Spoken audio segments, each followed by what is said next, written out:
de violência física, verbal ou doméstica. Não seja mais uma. Ligue e denuncie. Você receberá todo o suporte necessário. Você não está só.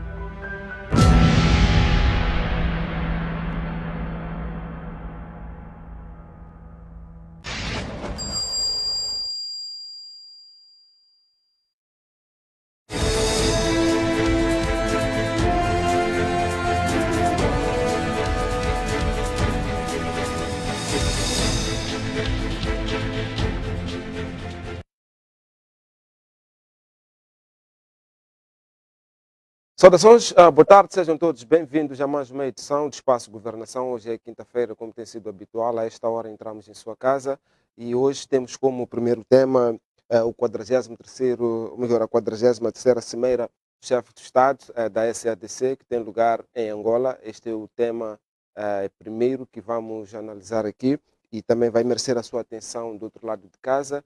E como segundo, vamos ligar para a questão dos pagamentos dos ordenados públicos e o chefe de Estado ameaça ou promete sancionar, neste caso, os culpados por estes atrasos. Esse é o segundo tema.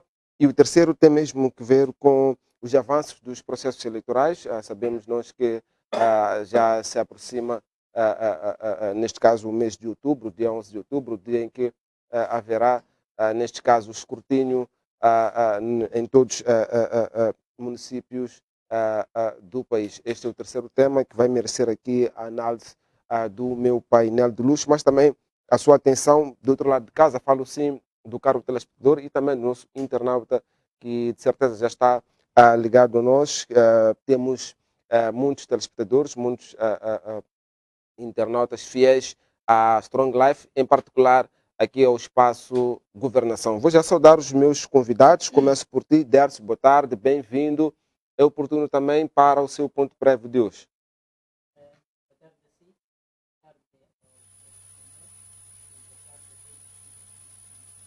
Momento. Meu ponto prévio tem que ver com a celebração do Dia Internacional da Juventude e desde já quero aproveitar esta oportunidade para saudar a todos os jovens moçambicanos, porque ser moçambicano no nosso país tem sido um grande desafio e sobretudo tem sido uma ação de heroicidade.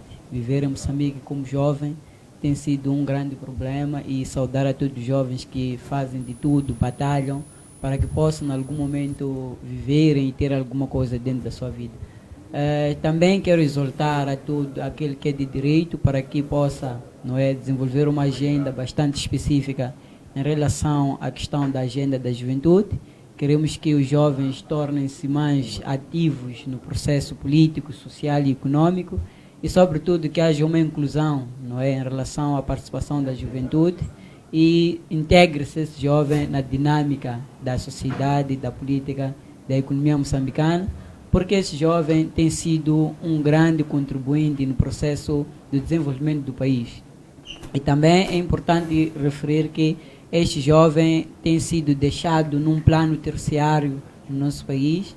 Tem sido bastante crítico o discurso que ouvimos político de que o jovem é o futuro de Moçambique, não é? E nós perguntamos aqui quem é o presidente de Moçambique. Nós queremos participar neste processo e que os jovens devem ter uma ação bastante ativa e deve-se enquadrar essa juventude na dinâmica da política moçambicana, da economia, e que entregue-se a posição da juventude e aquilo que é de direito, porque esses jovens são muito fortes, têm muita dinâmica, podem naturalmente trazer um grande contributo naquilo que é a perspectiva de desenvolvimento deste país. Há uma necessidade de incluir a juventude, todos os jovens precisam naturalmente estar incluídos na dinâmica da construção da nação, da construção do país, e isso só vai acontecer quando o sistema de governação ser inclusivo no sentido de juntar os jovens a desenvolver este processo da criação, da continuidade, da construção da nação e o desenvolvimento do nosso país. Então,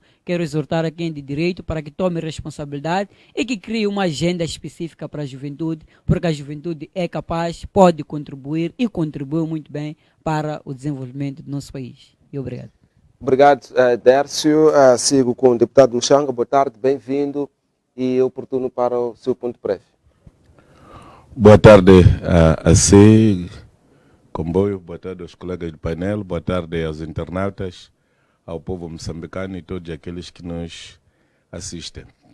Primeiro, quero agradecer a Deus pela proteção em vida que tem nos proporcionado, apresentar sentimentos de pesar a vovô Chidiminguane pela partida hoje de manhã de vovó Paulina Muranzoa Chidiminguane, que faleceu a caminho do Hospital Geral de Mavalane, e aproveitar a ocasião para apelar. Esta velha deveria ter entrado no hospital antes de ontem, negou ir ao hospital por causa desta má fama que anda nos hospitais. Há um fulano que entrou no hospital e feriu-se por um acidente de trabalho, a rebarbadeira cortou-lhe um dedo, ficou das 16 horas até 4 horas de madrugada do dia seguinte, é quando teve acesso ao médico. Quer dizer, este tipo de notícias, quando chegam aos mais velhos, quando chegam às pessoas que estão enfermos, cria-lhes a sensação de que não vale a pena ir ao hospital. Então eu penso que é momento de o governo baixar o seu machado de guerra contra os médicos e permitir que os médicos voltem e que haja um discurso uníssono no sentido de as pessoas voltarem a confiar no Sistema Nacional de Saúde para as pessoas poderem fazer o usufruto destes serviços do Estado. Quero rogar a Deus para que acolha a alma dela para o paraíso. Sei que a qualquer momento a família vai anunciar a data do funeral de vovó Paulina e que tudo leva a querer que será mesmo aqui na cidade de Maputo. E queria convidar a todos, aqueles que são fãs dos Dominguane e dos seus filhos, para se juntarem a esta grande festa da despedida de vovó Paulina Muranzoa Dominguane. Em relação à minha questão prévia, tem a ver mesmo com esta questão da greve dos médicos. Vi mais uma vez a irresponsabilidade do vice-ministro Impissa ao voltar a descarregar toneladas de gasolina no fogo, e depois isto está a criar nervosismo pela parte da Associação Médica, e é uma coisa importante que depois ele deixou ficar. Quando diz que aquele que não está a fazer o serviço mínimo vai ter falta e não vai receber. Quer dizer, eu quero perceber qual é o enquadramento disso. Um professor universitário disse que o Impissa é PhD em Direito. Comecei a verificar que aqui há muitas falhas psicológicas, ou propositadas, ou ele comprou o diploma. Só cheguei a essa conclusão. Quando há greve, e a greve é legal, não interessa quem presta os serviços mínimos. O que interessa é que a televisão, por exemplo, está a funcionar. Você está aqui, deve estar o Jaime hoje aqui. O Jaime não está aqui. Não podemos deixar de fazer o programa porque quem deve estar aqui é o Jaime. Então, o que interessa ao povo moçambicano não é que seja o Tatia que esteja a tratar no hospital. Não é que seja, por exemplo, o Nelson Chamo que esteja a me atender no hospital. Não é que seja o doutor Carmo, sei lá o que. O que interessa é eu apanhar o médico especialista daquela área que vai me atender com dignidade e qualidade que se pretende. Agora, como é que a Associação Médica e os seus associados se organizam para garantir os serviços mínimos? Eu acho que isso não é assunto do Ministério da Saúde. E a outra coisa mais baixa que eu ouvi é dizer que a greve dos médicos deve ser gerida a nível da direção dos recursos humanos. Nem é a nível do ministro, para dizer que estão muito longe do governo. Agora, por que o governo está a pronunciar? Se o nível da greve dos médicos tem de ser tratado a nível dos recursos humanos, que venha um oficial dos recursos humanos ou um estafeta do Departamento dos Recursos Humanos para falar com os médicos. Então saiam os ministros, saiam os vice-ministros. Quer dizer, estão a ver o nível a que chegamos quando nós dissemos que o pau que este governo está a levar é curto e frágil. Estão a começar a se despir por si próprios. Estão a começar a mergulhar-se numa tope por si próprios.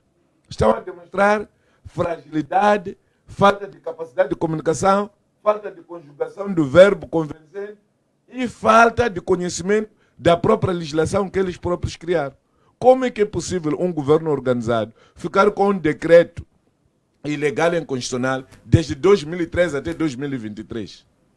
O que é que estavam a fazer os assessores jurídicos do Presidente da República? O que é que estavam a fazer os assessores jurídicos do Primeiro-Ministro? Os assessores jurídicos do Ministério de Saúde? Os assessores jurídicos do próprio Ministério da Administração Estatal? Onde aparece o grande empissa, aparece o grande conhecedor, que depois só vai provar que tem muitas dificuldades. Melhor coisa, doutor Empissa, quando as coisas chegam a esse nível, é o silêncio. O silêncio é de ouro. O senhor está a queimar sua imagem. De ministro nunca vai chegar a ser. Nem em 2 meses não vai conseguir isso. Este governo já foi. E o senhor está a ajudar a queimar a imagem deste governo. Kuyangula loku nene kureleta o cara, câmbio com bia calcapuça. Boa maneira de se expressar. Boas respostas atenuam a dor.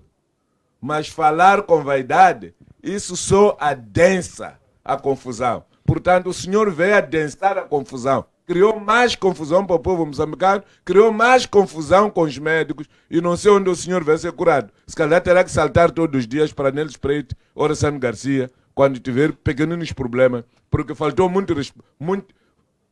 faltou respeito a toda a classe médica da República de Moçambique.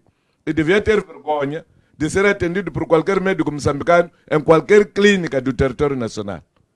Parem da vaidade, resolvam os problemas com os médicos, para que os médicos voltem a tratar o meu povo que está sofrendo sem culpa. Pura e simplesmente porque a problema está no poder. Obrigado, deputado Muxanga. Engenheiro Mourinho, eu consigo. Boa tarde, bem-vindo. E oportuno também para o seu ponto prévio. Muito boa tarde, eu quero cumprimentar, portanto, aos meus colegas do painel, a si, nosso moderador, aos telespectadores, internautas e também moçambicanos na diáspora que neste momento estão a acessar, portanto, a Strong Life TV. O meu ponto prévio, eu queria falar sobre 2 aspectos, que primeiro é vandalismo de material elétrico e outra questão é perdas de energia.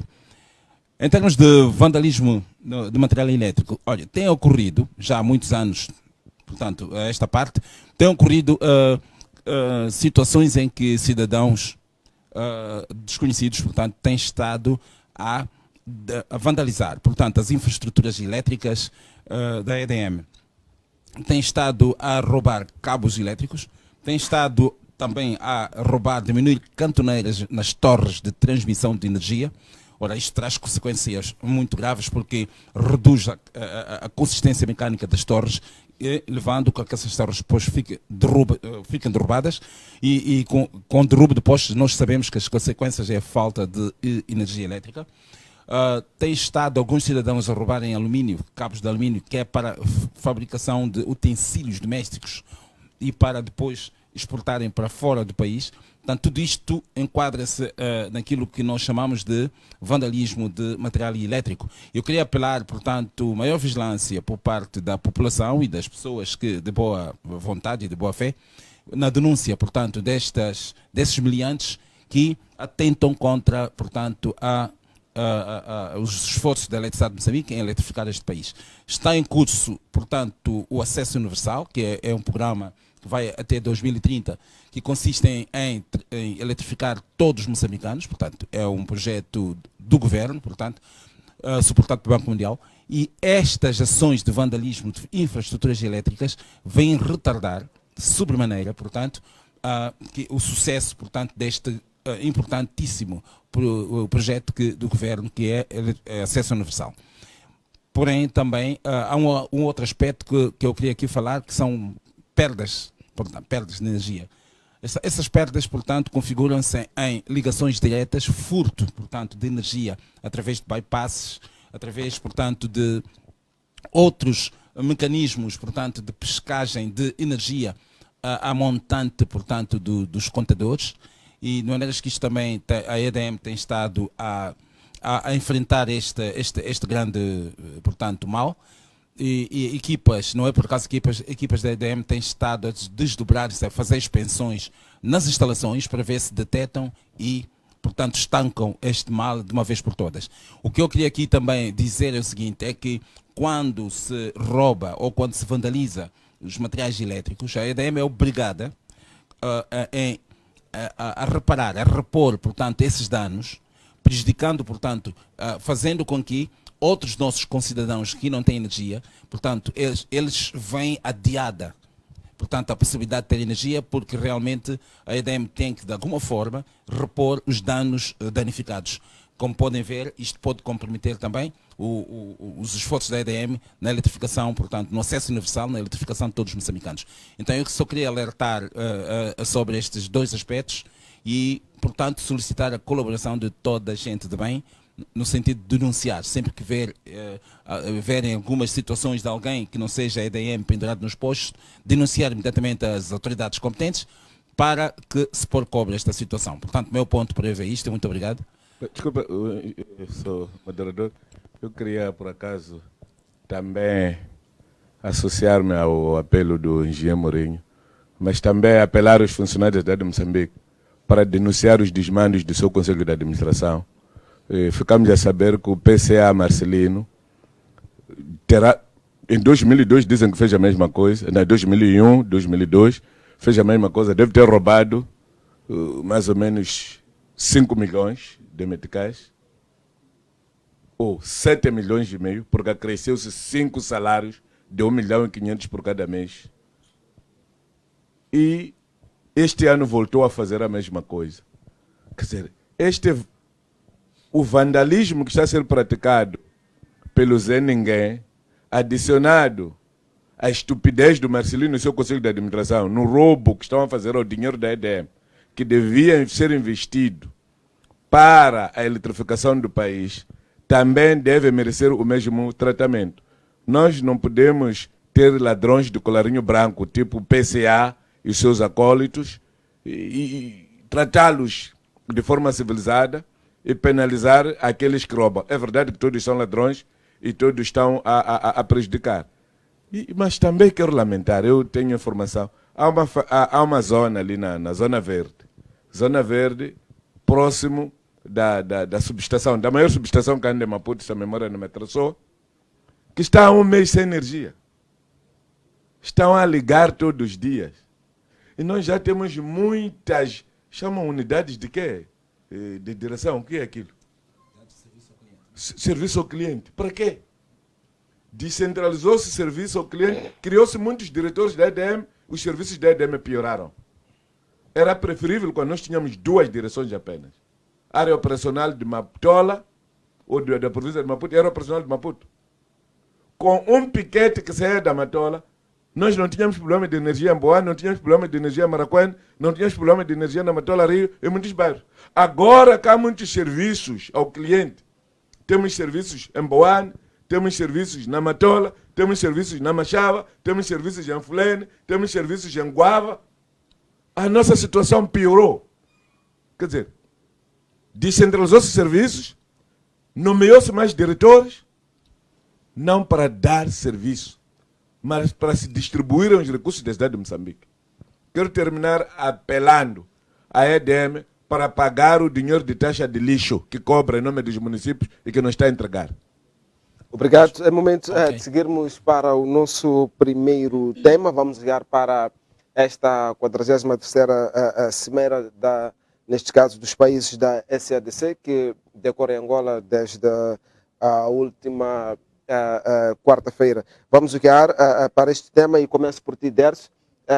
Está na mesa de debate as questões políticas, socioeconômicas e também de paz e segurança, e assim como a questão da integração regional. Como é que olha para a bagagem de Moçambique nesta cimeira, olhando para estes 3 pontos, a questão socioeconômica, as questões políticas e também a questão de paz e segurança?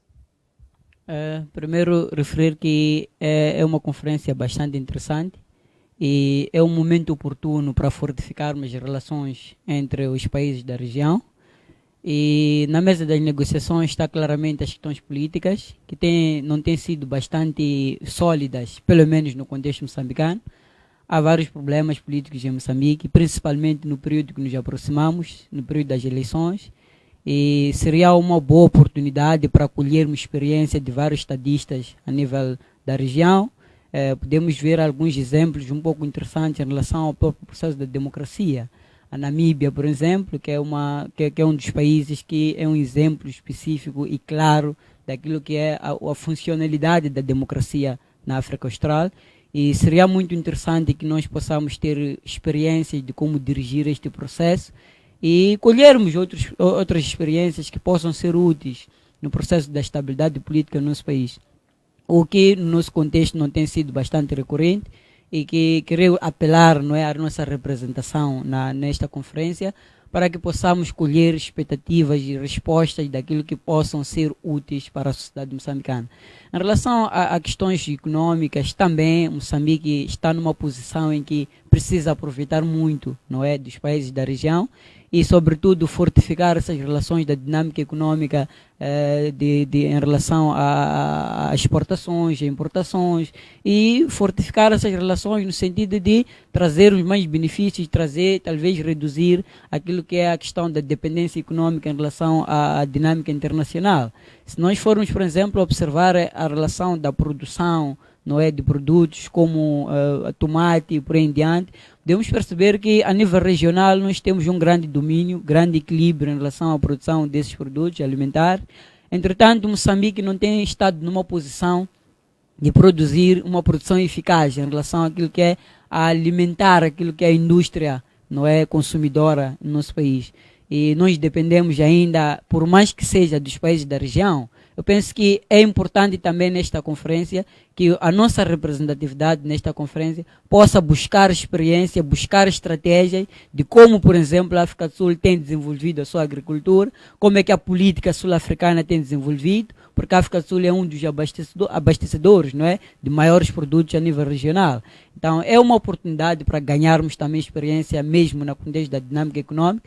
O uso também dos caminhos de ferro, o sistema ferroportuário, também é uma questão que temos também que aproveitar, apesar de termos um contributo, mas é importante, a partir dessa interação entre os chefes de Estado, buscar-se essas experiências em relação à dinâmica daquilo que tem sido a funcionalidade dessas questões de domínio econômico. E, por sinal, nós estamos diante de um processo em que vai estar na mesa também das negociações a questão da segurança, não é? Que a questão da segurança tem sido um ponto bastante crítico no nosso país, olhando para aquilo que é a realidade moçambicana, e nós temos aqui uma representação daquilo que são as potências da região, a nível daquilo que é a defesa e segurança em Cabo Delgado, não é, para fazermos face ao terrorismo. Nós vimos já as forças da SAMINE a se evidenciar e também a estarem prontas para ajudar Moçambique, apesar, não é, da iniciativa que tivemos de trazer o Ruanda. Nós vimos também os países da região a contribuir fortemente para o processo de estabilidade e, sobretudo, para estancar a questão do terrorismo em Cabo Delgado. Então, penso também que é uma oportunidade para continuarmos a afirmar essas relações, para que possamos ver naturalmente este mal terminado, porque está a afetar sobretudo a população moçambicana.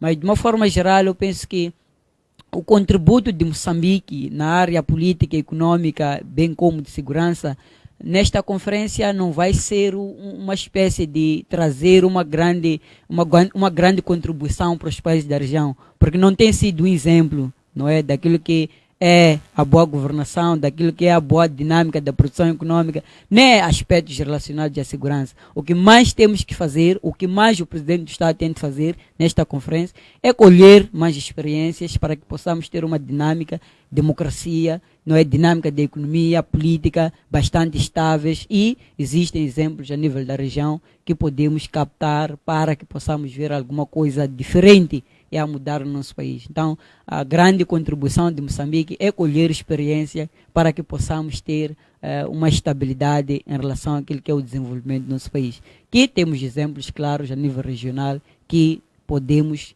assumir e relacionar para vermos alguma coisa a crescer no nosso país. Muito bem, engenheiro Mourinho, eu consigo agora, mais uma vez, boa tarde. Moçambique está nesta cimeira e há necessidade de trazer aquilo que são as experiências de outros países que fazem parte dos países membros da SADC. Na sua opinião, na sua análise, até que ponto Moçambique deve abraçar aquilo que são as experiências e até que ponto estas podem ser aplicáveis na questão socioeconômica, questão política e também a questão central que é a paz e segurança no país? Muito obrigado. Olha, eu queria responder da seguinte maneira essa questão que me coloca. Primeiro dizer que normalmente quando há a Cimeira de Chefe de Estado, a anteceder a Cimeira, acontece, portanto, o Conselho de Ministros da SADC, eles reúnem, eles é que preparam e produzem todos os documentos normativos para que, durante a Cimeira do Chefe de Estado, chancelarem apenas aquilo que já foi discutido previamente. Então, isto desta vez não foi diferente, e a reunião do Conselho de Ministros adotaram, portanto, entre outros documentos que vão estar, portanto, a serem subscritos neste encontro, também o Conselho de Ministros definiu o lema desta 43ª Cimeira, que o lema é Capital Humano e Financiamento. Portanto, as principais alavancas para a industrialização sustentável da região da SADC. Ora bem, eu vou me focar mais aqui na questão de industrialização. Eu penso que Moçambique já ocupou um lugar de destaque em África como um dos países mais industrializados da África, tendo ocupado na altura o 8º lugar.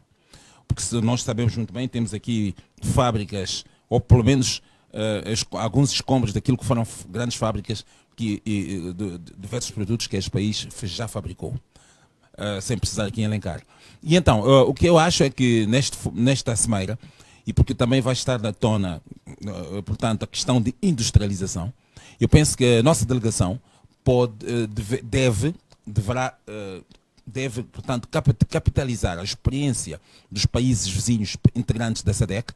Nós temos aqui países que são países industriais, estou a falar da África do Sul, estou a falar também de outros países como na Namíbia, também penso que tem algum índice de industrialização. Moçambique poderia aprender ou colher experiência em ordem, portanto, a fazer ressuscitar a indústria que nós já tivemos. Portanto, isto é o meu almejado desejo, que isto também seja tocado. Mas, naturalmente, entre outras questões, vai-se debater a questão da paz, portanto, e segurança. E eu penso que Moçambique aí terá muita palavra a dizer, principalmente no que diz respeito, portanto, à situação da guerra no norte de Cabo Delgado. É verdade que nós temos aí a força de Samim, que já prorrogou também a sua estadia cá, mas de qualquer forma eu gostaria de ver, portanto, reforçadas a cooperação no domínio também de defesa e segurança para reforçar, portanto, a situação e resolver essa situação da paz em Cabo Delgado, para que Moçambique, de facto, consiga angariar ou ganhar a paz efetiva, aquilo que é o sonho de todos os moçambicanos. Portanto, são esses dois aspectos fundamentais que eu espero que realmente a nossa delegação irá lá também capitalizar, que é a industrialização e a outra, portanto, é a questão da defesa e segurança, para que nós podermos resolver o problema, portanto, da guerra, do conflito que nós temos em Cabo Delgado. Portanto, por enquanto é isso que se me oferece dizer. Deputado Mchanga, concorda que este é um momento oportuno para que Moçambique colhe experiências para poder revitalizar aquilo que são as indústrias extintas? Moçambique, se tivesse vontade de colher experiências, já teria colhido há muito tempo. Nós temos uma questão tão simples que é a indústria agroalimentar. Moçambique tem condições, a partir de Matutuí, aquela baixa ali, que começa em Catuane, vem até Bela Vista. Ninguém está a fazer nada ali. Esta baixa de Boane foi transformada em Bananalândia. Eu acho que nós vivemos melhor sem tanta banana, mas com outro tipo de produtos, de hortícolas, da batata. Nós temos a baixa da Manhissa, que começa aqui no Costa do Sol, a partir de Maracuene, que vai até Gaza, Macia, Mensano, quase faz ligação com Choco. Quer dizer, o rio Incomate, o rio Incoloane nunca tiveram crise de água. É um grande potencial ali que está adormecido. Esta baixa toda que vai até Calanga, que ninguém está a fazer nada. Temos aquela baixa de Choco, que ninguém está a fazer nada. A baixa que passa de Chibuto, essa mais ou menos, vê-se alguma agricultura de subsistência que os camponeses estão a tentar fazer, mas por causa das mudanças climáticas, a tecnologia que está a ser usada ali não é adequada. E precisamos de trazer tecnologia consentânea com a nossa realidade para podermos produzir e para além da Baixa de Xaixai. Eu estou a dar um exemplo só daqui da região sul do Save. Estou a falar de Maputo e Gaza. Mas também temos um outro potencial, da Baixa de Inhaçuna, em Inhambane, chamada a famosa Grande Baixa, que anda em Inhambane, começa em Panda, vai a Umini, engloba Inharime, Zavala. Um grande potencial ali adormecido, que ninguém está a explorar. Quer dizer, nós precisamos de trazer são farmeiros, pessoas que têm dinheiro para investir na agricultura, pessoas que têm vontade de produzir. Porque a agricultura não pode ser feita por biscateiros. Quando falo de biscateiros, estou a falar daqueles que em algum momento se acham empreendedores. A agricultura é uma questão muito séria, precisa de muito dinheiro, precisa de muito investimento, é uma atividade de risco. Então, eu sei que há pessoas que estão interessadas em fazer isso. Lamentavelmente, porque estão condicionados a terem que se associar a empresários que não têm dinheiro na República de Moçambique, empresários de James Bond. Os empresários estão a recuar. A outra questão adicional para nós podermos ter investimento é criar a questão da segurança, para que eles tenham dinheiro, poderem viver onde o seu dinheiro é investido. Os melhores empresários deste país, os verdadeiros empresários, já não estão em Moçambique. Os poucos que estão já não vivem nas suas casas.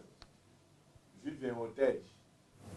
Ou hoje dorme aqui, amanhã dorme ali, depois dorme. Nem podem ir às suas empresas. Porque têm medo de serem sequestrados. Têm medo de serem raptados.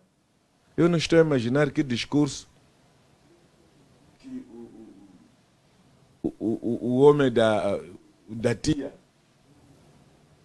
o homem daquelas empresas, recheios, está a distribuir na Índia. Não sei que mensagem o homem dos óleos Pembe está a distribuir em Nairobi. Não sei que mensagens é que o homem da ferragem Maputo está a distribuir onde está. Não sei que mensagem que o homem da Socipex está a distribuir em Portugal, onde foi se esconder, quando gosta muito de Moçambique. Então, estas são as principais questões. E Moçambique sabe como é que se resolve isso. É abrir a cooperação internacional para aqueles que têm experiências poderem vir ao país ajudar a fazer a investigação.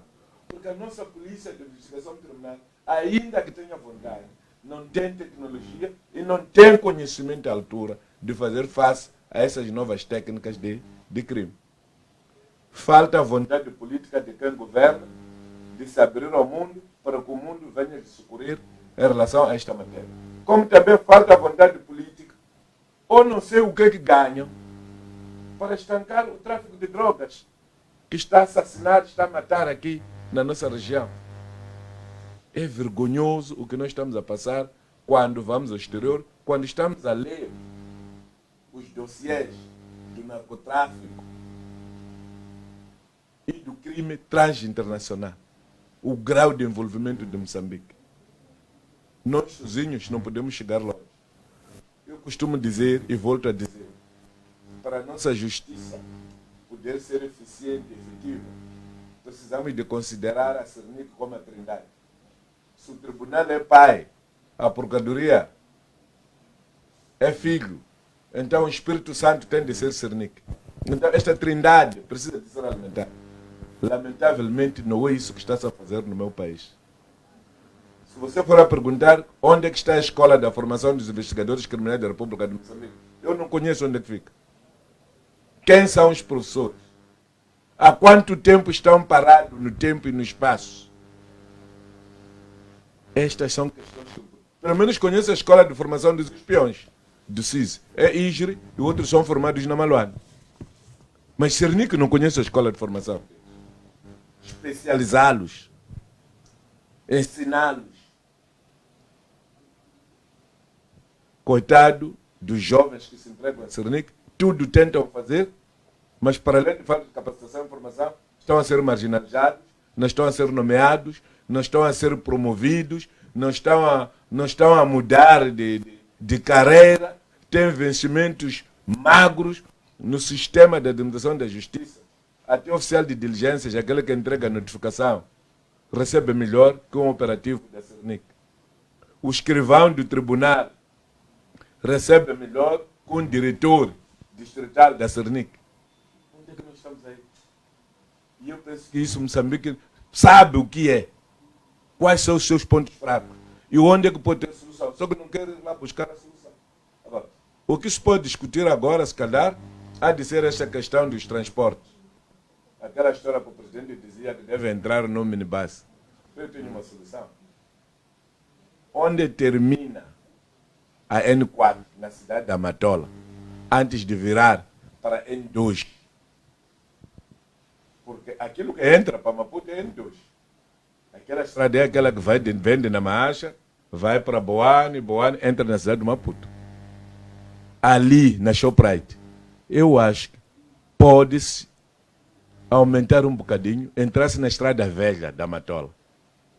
É verdade que algumas infraestruturas vão sofrer. Mas se escolher o lado esquerdo,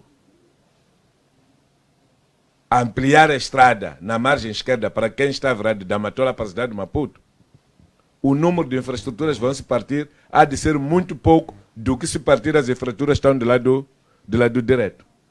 Ampliar-se a estrada ali. Em vez de todos os caminhões virem para vir a entrada da CMC, parte dos caminhões estão a vir da África do Sul, poderão entrar na Estrada Velha e vão direto para o porto, sem poderem nos perturbar, à semelhança do que está a acontecer agora. Agora, dizer que temos que transferir a carga para a linha férrea, sim, mas quem não quer transferir a carga para a linha férrea não é obrigado a usar a linha férrea. As pessoas devem ser livres. Quem quer usar a linha férrea vai usar, quem quer usar a estrada vai poder usar a estrada. As condições estão criadas. Não são 3 quilômetros, nem dá 3 quilômetros, é dali, da Shoprite para o porto de Maputo. Ampliar a estrada dentro daquele bairro ali. E evitar encher, concentrar os caminhões dentro da N2. Muito obrigado, deputado. Engenheiro Mourinho. Não, ainda queria terminar. Em relação 30 segundos só. Em relação à luta contra os insurgentes, nós tivemos a boa bondade da SADC. Sem muito esforço, a SAMIM renovou o seu contrato. O Ruanda trouxe mais 2.000 soldados. Acho que estamos a andar bem. Agora a questão é quem paga esta despesa. E se nós estamos preparados para assegurar que depois destes saírem, possamos manter os resultados até aqui conseguidos.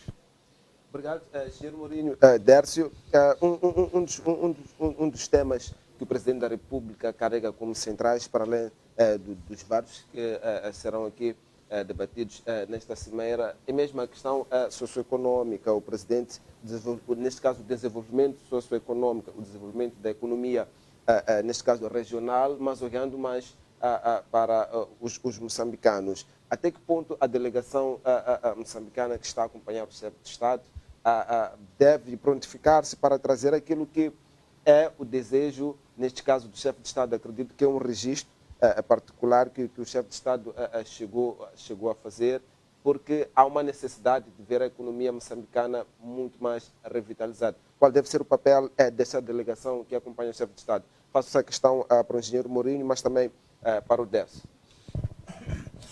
Olha, eu responderia assim a essa questão, que é o seguinte: a integração regional dos países integrantes da SADC é uma realidade. E um dos pontos, portanto, deste encontro é reforçar esta integração regional, reforçar e alargar mais, portanto, a integração entre os países.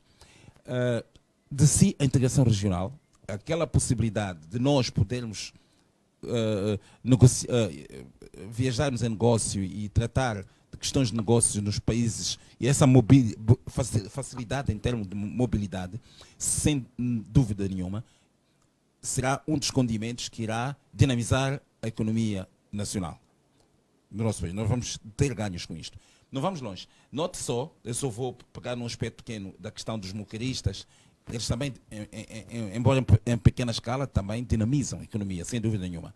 E então, eu penso que o reforço, portanto, da integração regional e a premissa em que nossos empresários e nossas empresas, nosso empresariado, digamos, o setor privado, possa trabalhar e executar obras e concursos nos países da SEDEC.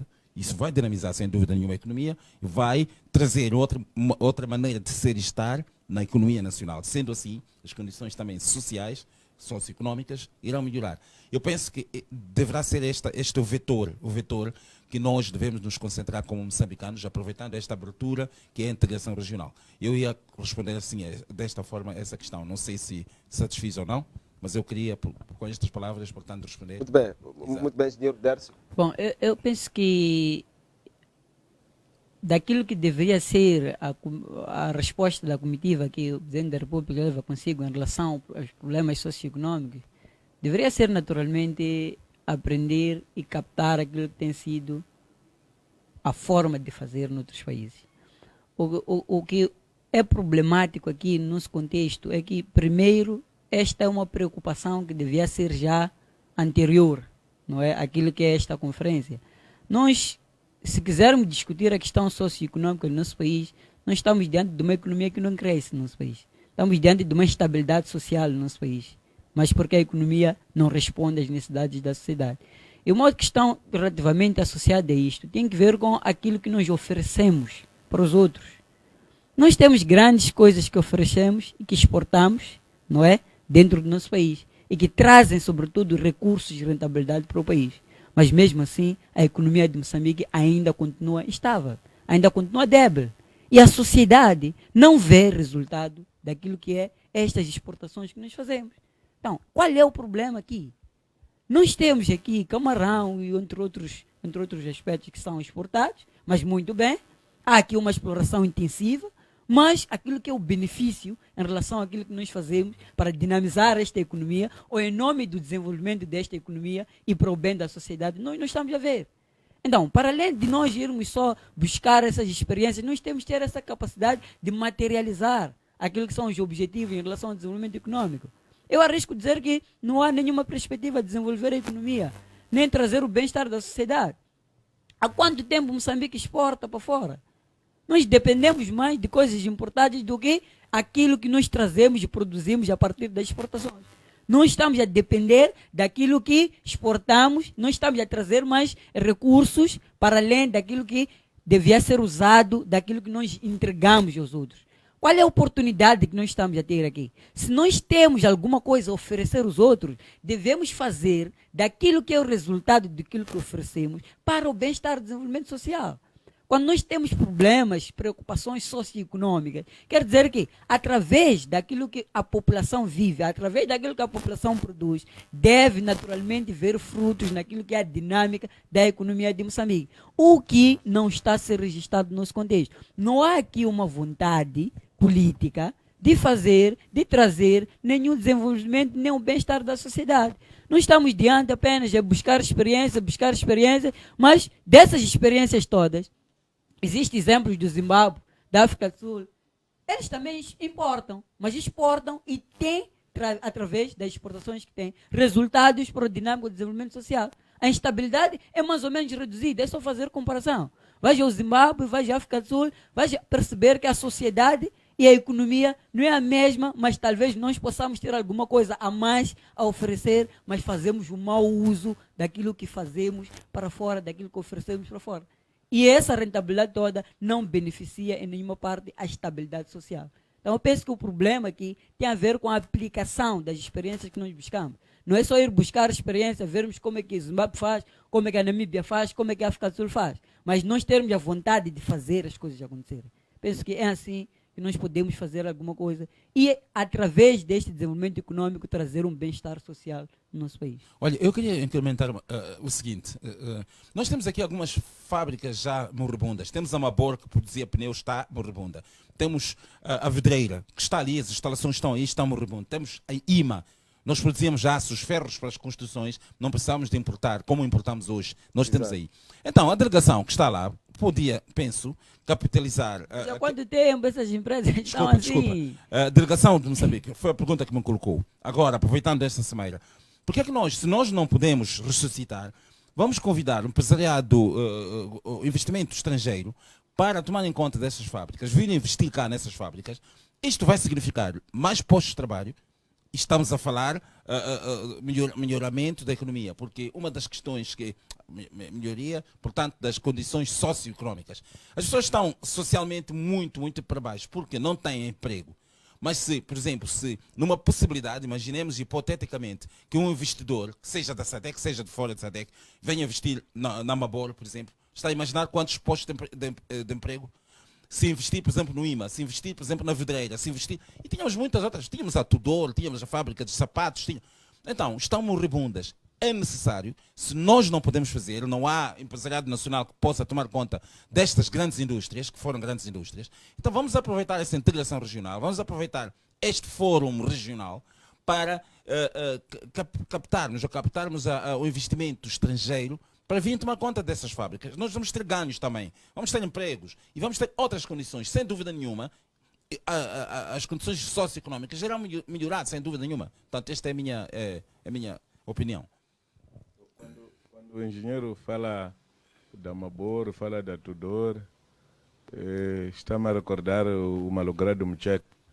Cantava: no teu casamento tens que usar um carro que usa o pneu da Mabor, que use bateria da Tudor e depois que use gasolina da Petromoc. Quer dizer, para você ver onde é que nós chegamos. Até coisas pequenas, tipo receber combustível, meter num tanque e distribuir, nós estamos a conseguir. Onde é que está a nossa Petromoc? Empresa genuinamente moçambicana. Petromoc o quê? Petromoc agora vive de alugar tanques. Petromoc vive de alugar os seus postos de venda de combustível. Petromoc desapareceu. Por quê? Porque a empresa nunca serviu os interesses nacionais. Serviu interesses de bolso de um determinado grupo. Então, eu acho que nós temos que entregar o que nós estamos a conseguir a quem pode. E nós vamos nos concentrar na cobrança do imposto. Vamos definir políticas, vamos dizer que o grosso dos trabalhadores tem que ser nacional, portanto, estou a falar em distribuição. Sim. Não, eles só veem o investidor e mais aí algumas chefias, mas o resto encontram aqui em Moçambique. Vamos melhorar o quadro, sem dúvida nenhuma, vamos. Há países que fazem isso. Com licença, ainda que possamos viver como se faz na loja do indiano, onde o moçambicano só é carregador de sacos. Quem cobra dinheiro é a esposa do indiano ou filho do indiano. Quando o indiano sai, fecha a loja. Pelo menos as pessoas vão ter um emprego decente. O que nós queremos é que haja emprego decente. O próprio Estado não sabe dar emprego decente. Eu estou a vir de um sítio agora. Encontrei-me com um trabalhador da funerária moçambicana que me diz que o nosso patrão não está nos a dar o que costumava nos dar. Porque o Estado está a dever mais de 5 milhões. Incluindo a minha Assembleia está a dever. O meu exército está a dever caixões. A minha polícia está a dever caixões. Estão a dever hoje na funerária moçambicana. Saíram, foram à funerária Mbanze, também estão a dever lá na funerária. Quer dizer, já imaginou o Devani Cachau, você Estado? Então, o que falta agora é o Estado aprovar uma lei de incineração de corpos. Sempre que quiser intervir, peço mesmo para usar o seu microfone. Quer dizer, daqui a pouco teremos uma política de incineração de corpo. Só para o Estado escapar a fatura de caixões que anda a pedir e não consegue pagar. Quer dizer, onde é que nós estamos a ir? O setor empresarial do Estado está a produzir lucros para dar a quem? Para dar a IGEP, e IGEP decidir que as pessoas devem se distribuir os lucros. A semelhança daquela vergonha que aconteceu na nossa EDM. Nós precisamos de encontrar pessoas que sabem que não trabalham apenas para si, trabalham para todos nós. Os vencimentos milionários disseram-nos que, contudo, vamos eliminar vencimentos milionários para uns e pobreza para outros. Mas o Marcelino continua a ganhar 1.500.000. Afinal, o Tsu não entrou lá. Nos caminhos de ferro, o Macome ainda continua, o Rosário Lucas, continua a ganhar 1.800.000 por mês. Eu, como deputado, não tenho rendimento de 1.800.000 por mês. Por que que temos que andar a fazer discurso de enganar? Em vez do Presidente da República dizer a verdade. E se ela admite isso, que nos caminhos de ferro onde ele foi administrador, haja alguém que ganha 1.800.000. Quando é que ele ganha a noite de envelope? Muito bem, mas E na senhores, EDM, desculpa, onde tem um camarada vamos Marcelino que é amigo aqui, dele. gerir o Quanto nosso dinheiro é que ele tempo. está a ganhar? Então, estamos a discutir assuntos do país. Então, o que nós estamos a dizer é que nós temos que pensar e termos dirigentes consentâneos. Dizer o que você vai fazer e fazer o que você disse que ia fazer. Não podemos continuar com o discurso de Nhamombe enganando, porque o grande problema deste país é discurso de enganador. Agora, não conseguiram resolver o problema de transporte na cidade de Maputo. Estão-nos a trazer bicicletas. Eu comprei carro para mim, comprei carro para minha mulher. Esses carros vamos por aonde? Quer dizer, que brincadeira é essa? E tantas bombas de combustível. Há pessoas que investiram aqui em bombas de combustível para venderem combustível para viaturas. Por quê? Quando fizeram a prospecção do mercado, perceberam que há muitas viaturas. Agora vamos deixar as viaturas, vamos andar de bicicleta. Aquelas pessoas que estão trabalhando nas bombas vão comer aonde? Esse investimento como é que vai ser pago? É agora essa brincadeira de que temos que tirar a mercadoria da estrada para a linha férrea. O investimento que a TRAC fez a contar com 1.200 caminhões que entram por dia aqui, como é que fica? O compromisso que a TRAC tem com os bancos que deram dinheiro, como é que fica? Quer dizer, você de manhã diz uma coisa, à noite diz outra. O que é isso? Precisamos de ter pessoas que têm um coração no país, que sabem se comprometer, prometem e cumprem. Muito bem, meus senhores, temos ainda 3 minutos para sairmos deste tema. Entretanto, faço aqui 2 questões. Olhando mesmo para a questão central, que é a integração regional, até que ponto Moçambique pode trazer ganhos, uma vez que as vias de acesso ainda continuam a ser um calcanhar de Aquiles. Peço que respondamos essa questão de forma muito rápida, porque temos 3 minutos para sair deste tema. Faço essa questão para si, o Pedro Changa, o Jean Mourinho e também o Derso. Nós, quando a SADC, a ADCC foi criada, o papel que foi dado a Moçambique foi coordenador dos transportes. Transportes e comunicações. Moçambique também podia ter explorado a parte da energia. Porque Moçambique é que está a dar energia à África do Sul, está a dar energia à Zimbábue, está a dar energia, tem condições de dar energia à Zâmbia, tem condições de dar energia à Botsuana, tem condições de dar energia a Malawi, incluindo Tanzânia agora com esta descoberta de gás. O que está a acontecer com Moçambique é que Moçambique não sabe se preparar para competir à altura com os outros. Por exemplo, nós temos 3 portos. Maputo, Beira e Nacala, que alimentam o Interland. Mas as locomotivas estão a puxar as mercadorias. As carruagens que carregam mercadorias são de que nacionalidade? Quantas carruagens feitas em Moçambique, dos CFM, carregam mercadoria de Maputo para a África do Sul, carregam mercadoria daqui para o Zimbábue, carregam mercadoria daqui para Botsuana, onde se pode chegar, carregam mercadoria daqui para a Suazilândia? Quantos caminhões moçambicanos carregam mercadoria daqui para a África do Sul? Quantos caminhões moçambicanos, quantas carruagens, quantas locomotivas moçambicanas carregam mercadoria de Moçambique para Zimbábue, carregam mercadoria para o Malawi? Quer dizer, contar é querer. Não há capacidade porque está-se mais nas brincadeiras do que em coisas concretas.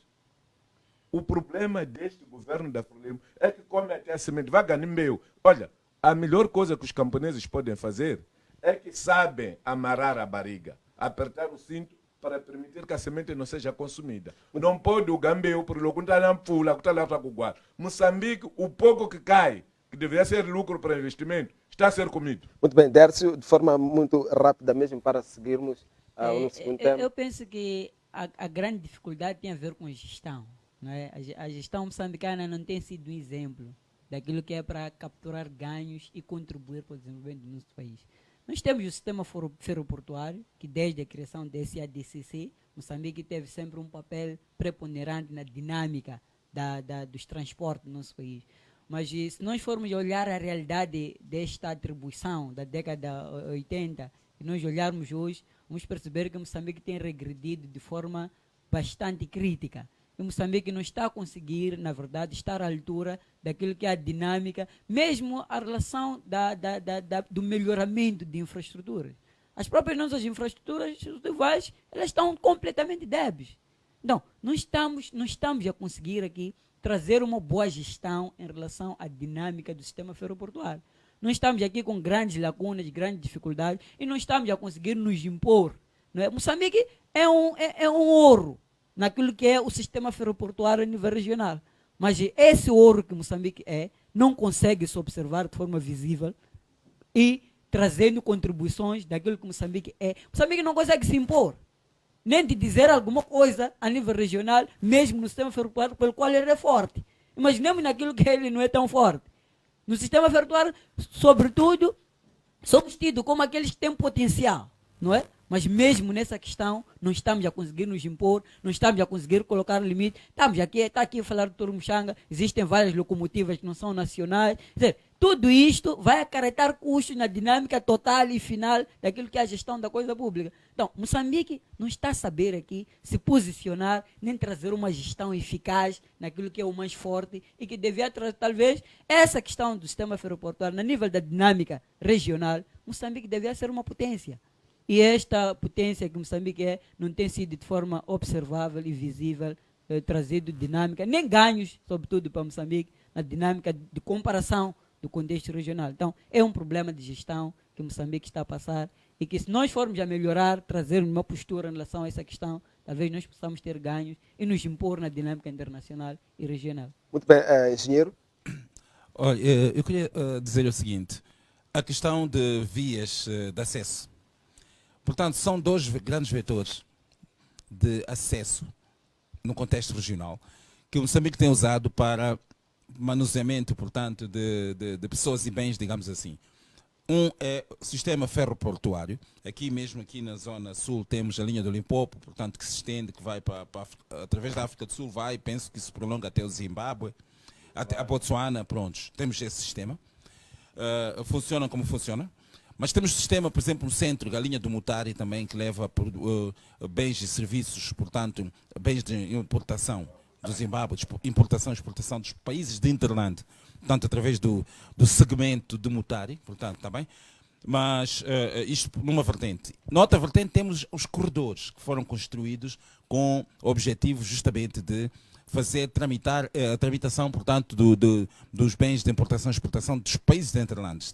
Temos o corredor que sai da Beira, que vai até Mutari.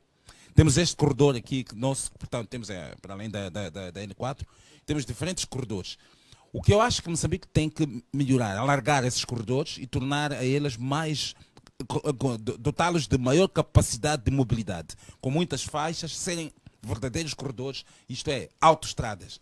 E com condições de consistência que possa passar por essas estradas caminhões, portanto, de grandes tonelagens. Isto é importante que Moçambique faça isso. Repare que Moçambique, no âmbito da SADC, eu penso que ainda mantém-se como responsável por setor de transportes e comunicações. E sendo assim, Moçambique, então, penso que deve jogar um papel até de exemplo, dar exemplo, portanto, em todos os países integrantes da SADC. Prontos, esta seria, portanto, a ideia que eu tinha para que Moçambique possa melhorar as vias de acesso. Só para terminar, mesmo a questão de acomodação dos caminhões que chegam no porto, nós estamos a ver caminhões em toda a brigada ali até a entrada do porto. Dormem ali os caminhões. Por que não se investe, não é, naquilo que é um parque geral para o estacionamento dos caminhões aqui no Porto de Maputo? Há uma questão que eu queria falar, desculpa. Quando Questão que não faz sentido. uma Nós questão estamos a que ver falou. caminhões aqui cheios, aqui, mas Quando o aniversário por que é que não se faz da aqui? celebração do Porto de Maputo, o chefe de Estado apelou para que se acabasse com a questão dos engarrafamentos. É preciso que façamos isso. Sim, sim, Mas há quanto tempo nós estamos assim? Há quanto tempo nós estamos a ver isto acontecer e estamos calados? Será que nós queremos mesmo trazer alguma coisa? Eu queria só aproveitar aquilo que o deputado Muxanga falou. 30 segundos, Quantos vagões de Mourinho? Moçambique é que estão que andam aí? É o seguinte, aproveitar esta cimeira para ressuscitarmos a Cometal Momental. Para aqueles telespectadores que não sabiam, Moçambique era produtor de vagões. Produzimos vagões, exportamos vagões. Hoje a fábrica Cometal Momental está, portanto, moribunda. Vamos capitalizar investimento estrangeiro para ressuscitar aquela fábrica Cometal Momental, que é a fábrica que tem capacidade de produzir vagões. E de maneiras que, e ressuscitando aquela fábrica, vamos ter empregos para os moçambicanos, vamos melhorar a sua situação socioeconómica. Eu penso que é por aí que nós devemos caminhar. Muito bem, meus senhores. Estou aqui a pedir o meu realizador, mas vou pedir também aos meus panelistas 30 segundos mesmo. Estamos a olhar a questão da governação nacional, mas há uma questão aqui que eu acho que deve ser aqui discutida mais de forma muito breve, 30 segundos, sem passarmos disto, para gerirmos aqui o nosso tempo. Está a decorrer esta cimeira, este fórum em Angola, mas também surge aqui a questão da recolha de assinaturas para a destituição do presidente João Lourenço. Qual é a mensagem que talvez os estadistas dos outros países da região devem levar com esta ação, olhando para aquilo que são as situações que vem acontecendo ao nível de África? 30 segundos, deputado Michel. Eu devia ter participado num debate sobre essa questão com uma televisão angolana, eu não consegui, mas também faltavam-me instrumentos. Eu preciso perceber se a Constituição angolana permite isso. Se a Constituição angolana permite, os cidadãos estão a doar as assinaturas, ou estão a recolher as assinaturas, estão a fazer o seu uso de direito. Então, dependerá do assunto que será colocado. Qual é a razão da destituição do presidente? Então, se chegar à conclusão de que a razão trazida ou evocada para a destituição do presidente é legal, o presidente terá que ser destituído. Acho que isso não é problema, porque as relações não estão entre presidentes. O presidente de Angola pode sair, entrar qualquer um, as relações diplomáticas vão continuar na mesma. A diplomacia não depende do partido que está no poder e sua influência, não. Então, as nossas relações, como a SADC, sempre vão se manter. De tal sorte que mesmo quando estavam boas, que à noite vinham nos bombardear, a linha férrea Moçambique-África do Sul estava a funcionar. O porto de Maputo estava a transportar mercadoria para a África do Sul e a África do Sul estava a mandar mercadorias para Moçambique. Muito bem, engenheiro Mourinho. Pronto, é uma questão que apareceu agora aqui em cima do joelho. Eu queria ser muito cuidadoso a responder isto.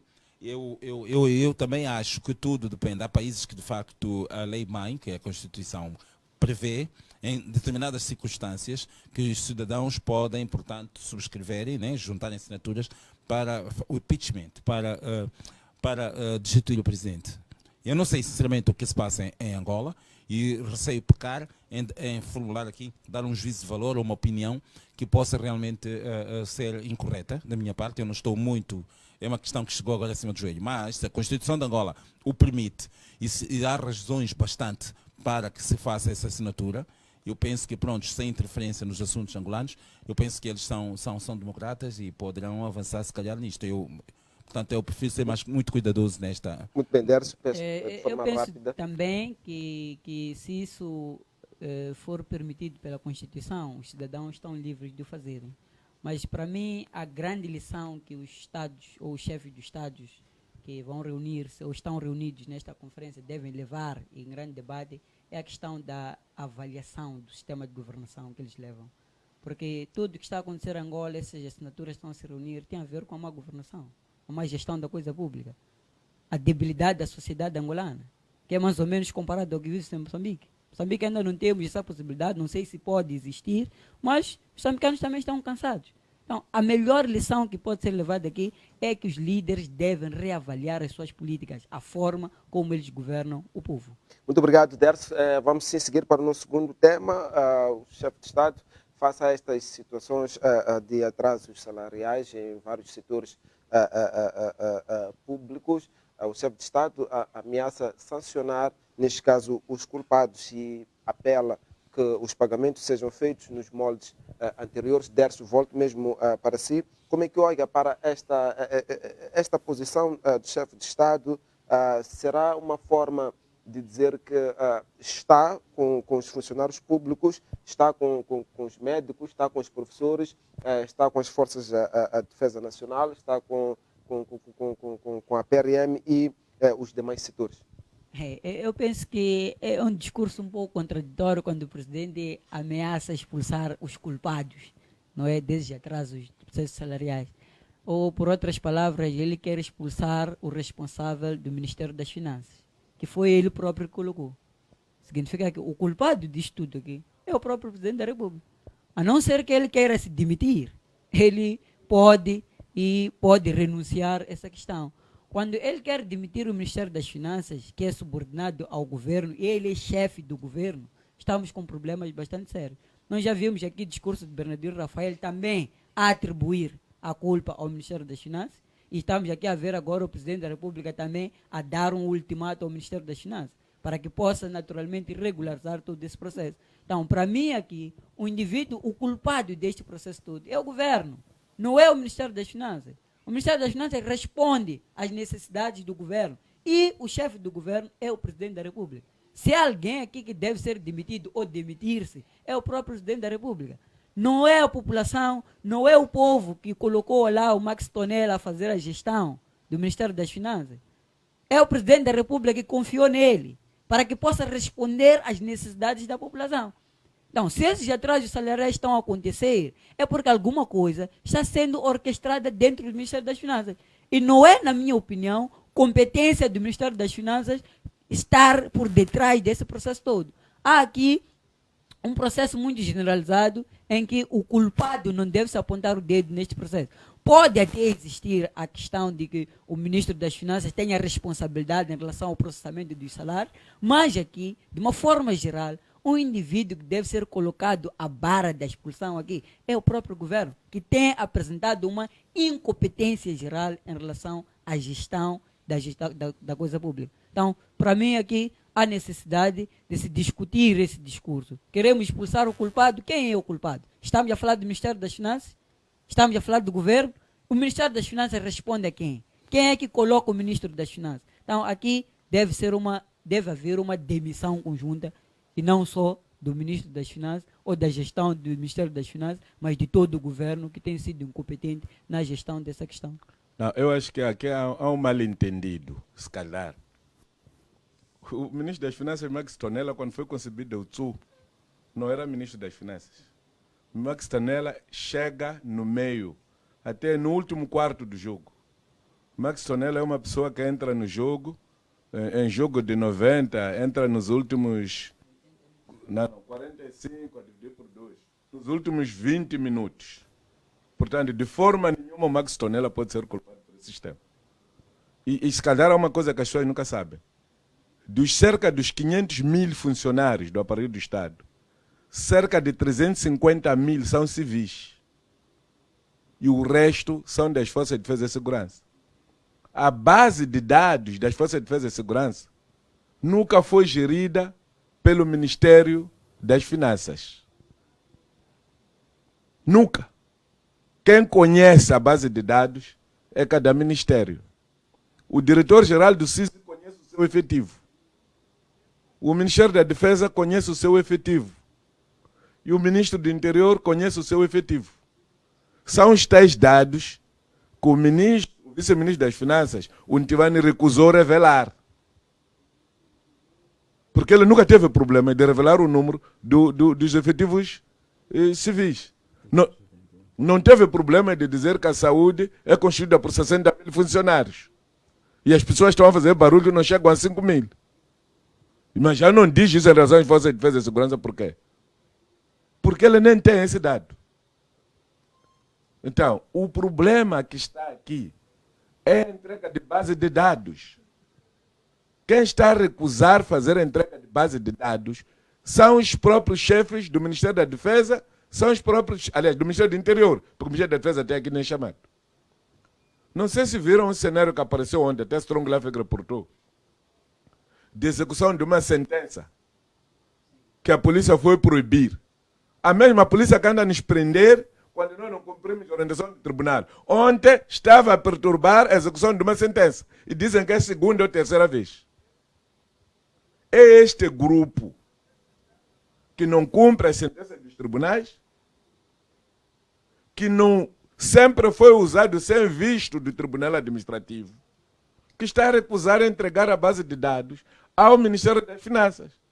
Porque já se disse que hoje toda a gente tem que fazer prova de vida. Ninguém tem que receber dinheiro do Estado que não tenha feito prova de vida. E quem faz as provas de vida é o Ministério das Finanças. A folha salarial do Estado moçambicano tem de ser única. E essa folha tem de ser processada pelo CIDECIF. CIDECIF está à espera não teve problemas de processar os 350 mil funcionários civis, vai ter problemas de processar menos de 200 mil. Então, o presidente da República, quando chamou a responsabilidade, não disse que o Max Tonela é que era o culpado. Só que parece que o Max Tonela é muito saboroso nas bocas das pessoas. O chefe da confusão chama-se Adriano Maleano. Eu trabalhei com ele quando se desenhou esse projeto. Devia se chamar o antigo primeiro-ministro. Mas eles tiraram. Deixem em paz o Maleano que venha nos explicar onde é que foi aprender este jogo aqui. Até quando nós, desculpe, quando nós estamos ali a discutir questões do Sul, o Max Tonela está ali como ministro. Entrega isso aos vice-ministros. Aquele projeto, quem conhece melhor, são os vice-ministros das Finanças. Então, eles é que devem dizer onde é que o processo está a falhar. Mas, indo concretamente aos culpados, os culpados estão no Departamento dos Recursos Humanos do Ministério do Interior. Esses é que são os verdadeiros sabotadores do processo. São os tais que estão a contrariar os dados. Hoje, tiram o vencimento do Colombo, dão ao Décio, amanhã tiram o vencimento do Décio, dão ao Mixanga, depois da manhã tiram o vencimento do Mixanga, dão ao Engenheiro, e depois dizem que os NUITs, os NIBs, mas a própria polícia diz, eu estou a receber desde que começou o pagamento salarial via banco, estou a usar o mesmo NUIT, estou a usar o mesmo NIB, o que é que eu tenho que entregar de novo que o Ministério não tem? Então, esta sabotagem está dentro do Ministério do Interior. É lá onde o presidente tem que ir. É dentro do comandante-geral onde o presidente tem que ir. Muito bem, engenheiro Mourinho, como é que olha para esta posição de chefe de Estado e também peço que faça uma ligação com esta nova posição dos médicos face a esta suposta reação agradável, essa suposta reação satisfatória para a classe que ameaça retirar-se de forma definitiva, exato, das unidades sanitárias. Ok, é assim, eu penso que a intervenção do chefe de Estado com relação aos pagamentos de salários foi oportuna. Eu penso que foi na hora certa que o chefe de Estado pronunciou-se, pelas seguintes razões. Desculpa, hora certa depois de 3 meses sem vencimento, não. Ele falou atrasado, só que vale a pena mais tarde do que nunca. Eu acho que foi oportuna a intervenção oportuna dele. sim, mas Pois. dizer que foi Agora, tempo útil, não. Agora, mas eu penso que são outros intervenientes que deviam resolver o assunto. Como não resolviam, o chefe de Estado entrou agora no barulho. Né? Passados 3 Entrou meses. agora. Passados 3 meses. Mas existem Significa gente que na competente. saúde, como há barulho, vamos ficar 3 meses a morrer, Existem o presidente pessoas vai aparecer competentes. depois. Mas de qualquer forma eu queria dizer que foi oportuna a intervenção do chefe de Estado e é necessário realmente, porque senão vejamos, a falta de... as pessoas, quando alguém não oferece salário, isto mexe até com a própria dignidade da pessoa, porque há um ditado que diz que dinheiro, tanto é o óleo que lubrifica as vontades das pessoas. Então, tudo se faz com dinheiro e quem não tem salário 2, 3, 4 meses fica numa situação muito humilhante, tem que viver de empréstimos, tem que arranjar uma forma de viver, de sobreviver, até que ofereça salários. Não é uma situação boa e não é desejável a ninguém. De maneira que penso que esta intervenção do chefe de Estado é oportuna, porque no sentido de que chamar a razão aquelas pessoas de quem depende dessa situação.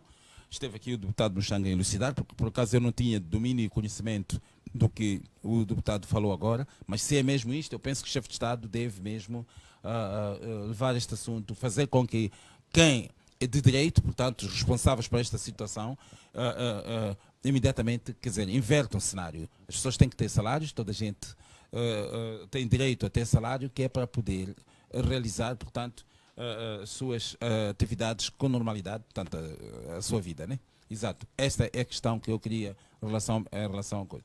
Agora, em relação ao ultimato que os médicos estão agora, pronunciaram-se agora há pouco tempo, não é bom para nós, cidadãos, isto não é bom. Daí que eu mantenho sempre aquilo que é a posição que nós tínhamos já desde nos programas anteriores. É necessário resolver-se o problema dos médicos, senão vai sob o risco de assumir contornos cada vez mais complicados. Nós temos agora serviços mínimos garantidos nos hospitais. É que se retiram também os serviços mínimos. Ainda esteve aqui o deputado a falar que morreu uma senhora que se recusava a ir ao hospital porque conhece que a situação do hospital não é. Então eu penso que é urgente, não só urgente, mas é necessário que realmente encontre-se uma luz no fundo do túnel e que se resolva o problema dos médicos. Este braço de ferro não vai ser bom, especialmente para os utentes do Serviço Nacional de Saúde. Portanto, Muito bem, vou pedir mesmo um minuto para gerirmos o nosso tema. Temos ainda o nosso último tema. Deputado Mchang, qual é a análise que faz, em um minuto mesmo, qual é a análise que faz desta posição da classe médica, uma vez que o problema já vem há bastante tempo e o governo parece que continua a dar aquilo que são respostas não satisfatórias para esta classe que sempre disse que está aberta para o diálogo? Eu dizia aqui que boas respostas amolecem a fúria, mas respostas vaidosas e violentas atiçam o ódio e a ira do homem. O vice-ministro da Administração Estatal e Função Pública não soube se pronunciar perante os médicos. Tratou os médicos como se fossem bebés. Tratou os médicos como se fossem pessoas que não sabem o que querem. Como se fossem aqueles miúdos que aparecem porque não têm família. Diz, eu estou a pedir só ficar aqui na tua casa. O que é que você vai ganhar? Diz que basta me dar de comer. Basta viver. É uma criança que basta ter alguma coisinha para tapar o sexo. A barriga pode ficar fora. Aquelas imagens que Samora Machel anda a dizer que são imagens do africanos. A sociedade de hoje, nem as crianças que acabam de nascer hoje, aceitam isso.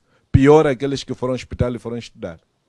Quando o vice-ministro diz que eles estudaram 7 anos à custa do Estado, não podem faltar respeito ao Estado. Está a dizer o quê? Ele estudou à custa do dinheiro da mãe dele. E não há quando me para fazer PhD. Acredito que não. Isso é um insulto. Nós temos que ter a conjugação do que está a acontecer com o outro, sobretudo quando está em sofrimento. Pode-me acontecer qualquer dia. Lepsinga, o mela, ela me sabendo. Psitanzo, o mela, não. Te mandando a cantar isso. Está-me parecer que aquele vice-ministro está bêbado do poder. Há boas formas de falar e amolecer o espírito magoado. Os médicos estão magoados. Então vamos saber sentar e falar com eles.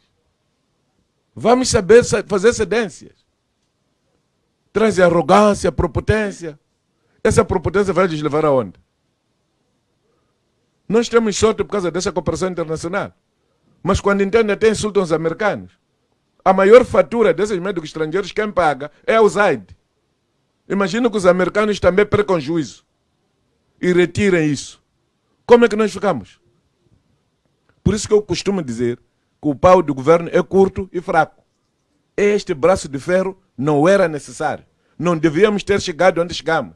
Podia ter-se evitado isto. Porque isto é vergonha. Muito bem, e o governo vai ceder. Lamentavelmente, muita gente já terá morrido. Muita gente está a sofrer. Esta é a parte que me dói. Muito bem, Dércio. Eu penso que é uma posição não muito boa, pelo menos para a sociedade, mas talvez seja necessária para os médicos. Porque nós não podemos nos esquecer das necessidades que eles têm, não podemos nos esquecer que, para além deles serem médicos, para além de serem humanistas, que é uma parte que talvez podemos chamar a sensibilidade, eles também são indivíduos comuns, que têm problemas, têm vida social e têm as coisas que devem fazer. O que está a acontecer aqui, na verdade, nesse braço de ferro, é que o governo está sendo arrogante. O governo está a mostrar quem manda. E não deve ser assim quando o problema é a questão da saúde. Não podemos usar aqui a força, não é? O governo está a mostrar quem tem um poder aqui. E está a mostrar que, até diz, num dos discursos ali do porta-voz do Conselho de Ministros, que os médicos estão num número muito reduzido em relação aos funcionários do Estado. Mas eles se esquecem que são aqueles médicos que protagonizam os tais serviços mínimos. Não, não podemos estar aqui nesse braço de ferro. Como quem diz, os médicos podem ir desaparecer. A puta que os pariu, o Estado vai funcionar. Então, nós não podemos continuar nesta dinâmica. E me parece que a última informação dá conta de que o governo contratou os tais 60 médicos. O que é, talvez, uma forma de mostrar que o governo não está nem aí preocupado em resolver essa questão. E quem sofre, no final das contas, é a população, é o povo. Esses 60 médicos também, naturalmente, poderão, em algum momento, reivindicar essas questões. Talvez vamos contratar outros 60 e vamos vivendo assim. E isso é um problema para um Estado firme que quer um sistema de saúde estável, um sistema de saúde e um bem-estar da sociedade. Mas se esses estão a ser contratados hoje, significa que são aprendizes ainda. É médico porque tem papel, ainda não tem experiência. Entre aqueles ali não há nenhum internista. São os tais médicos que o subsídio de renda de casa são 10 mil meticais, que devem viver nas dependências lá no Bairro do Machacane. Aqueles já aceitam hoje porque ainda querem entrar no sistema. A semelhança daquela criança que te sente fome, que chega e diz que, epá, eu vou pastar os teus cabritos desde que me dê de comer. Mas pensa que é normal você dar de comer a alguém que você usa como mão de obra.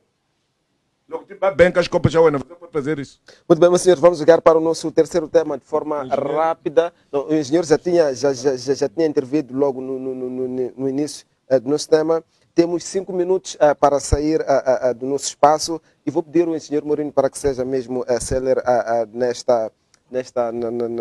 na próxima intervenção. Engenheiro, vamos jogar para os avanços daquilo que são os processos rumo às sextas eleições autárquicas que avizinham-se já no dia 11 de outubro, olhando para aquilo que são os pronunciamentos da Comissão Nacional de Eleições e também esta situação em que alguns partidos foram excluídos por diversas razões, uma das quais a submissão, neste caso, da documentação. Qual a análise que faz?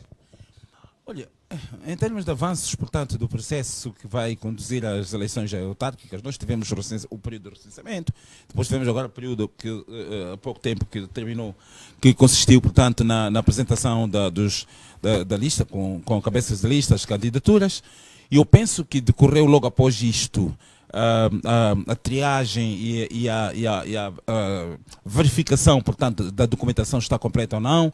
Eu penso que vai haver agora um período de tempo que é para aqueles partidos e aqueles partidos que não estejam regular, para terem a oportunidade de apresentar esta ou aquela documentação ou formalidades em falta. Terminou esse período. Pronto, terminou. Então, eu penso que todo o processo em si que conduz as coisas está a andar com progresso até o início da fase da campanha, que já está marcado agora, penso que é para dia 26. Para 26. Eu penso que tudo está a andar a contento, por aquilo que eu tenho estado a acompanhar, para os órgãos de informação, penso que está a andar, tudo está a contento. Muito bem, Dércio, a sua análise de forma muito breve.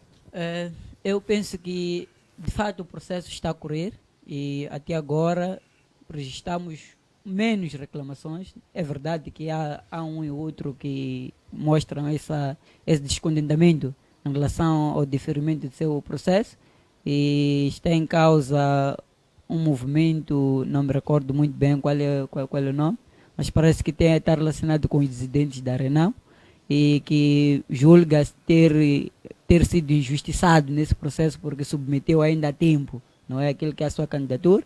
Prontos, a Comissão Nacional de Eleições diz que não. Então é um processo que não posso aqui estar a aferir bastante com clareza porque não estive lá para ver, mas eu penso que a CNE até agora fez o seu trabalho, as coisas estão acontecendo normalmente.